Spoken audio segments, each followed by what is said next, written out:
علشان ننجح يبقى لابد ان يؤخذ الاسلام ايه؟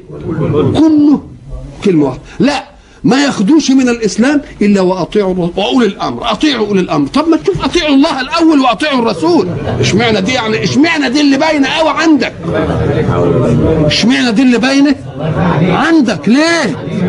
كل ما يجي يقول لك واولي الامر واطيعوا الامر. يا شيخ قول له كمان افهم، الله لم يجعل لولي الامر طاعه مستقله.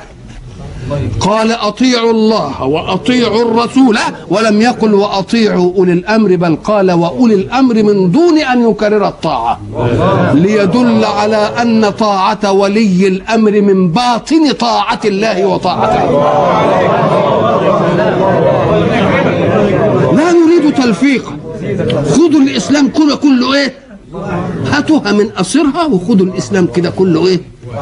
كله واحد.